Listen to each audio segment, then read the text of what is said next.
there ain't no stopping us. It's Cassidy with The Hype, and I'm here with Elisa Wikey, and she's here to tell us a little bit about her amazing art. A little bit. So, where are you from?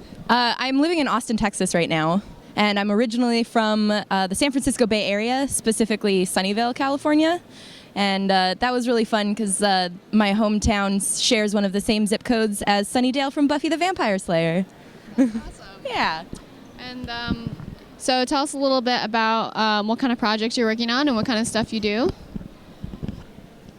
Most of my projects, I call them, they're one-panel comics pretty much. So I do a lot of individual illustrations that are sort of cutesy with a dark twist. I have a degree in children's book illustration, so that's where a lot of my stylistic influence comes from.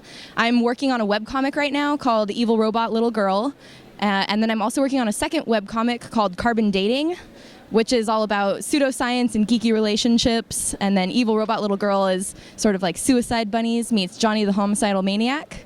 And then I'm also working on a picture book right now, not for kids, definitely for kids at heart. So tell us a little bit about your medium and what kind of processes you use to make your awesome art. Yeah, so the main medium that I use is called gouache. It's sort of like a watercolor, but it's thicker. And then I do use a lot of watercolor, colored pencil, graphite pencil. I start with a sketch. I'm usually, my old art teachers would kill me to say this, but I usually do maybe one or two sketches and then settle on an idea and move on to the final painting. But do as I say, not as I do. You should definitely do as many sketches as possible before starting something.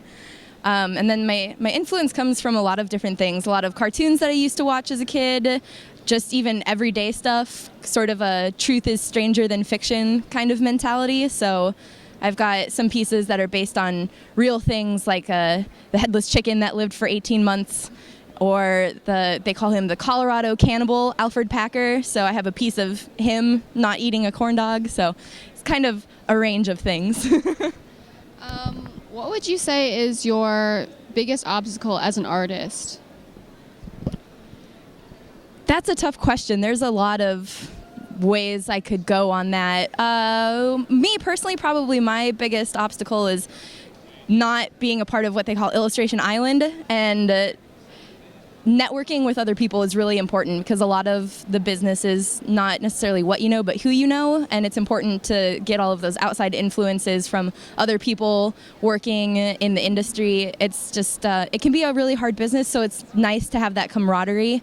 It's a big reason that I really like coming to these conventions because I get to know my table mates and my neighbors in the aisle. So I've had some really great neighbors this go around that have been really awesome, so I'm really happy about that. And what would you say is the most rewarding aspect of what you're doing and what you're trying to do?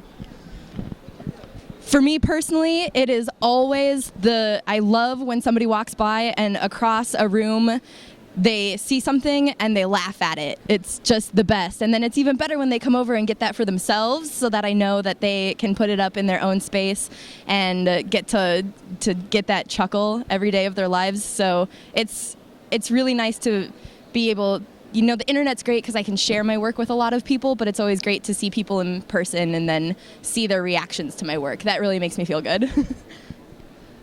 I know that your art is really different from the comic book artists that we have everywhere. So what does it take for you, though, to kind of be more of a standout and to try and break away from the regular Comic-Con kind of stuff?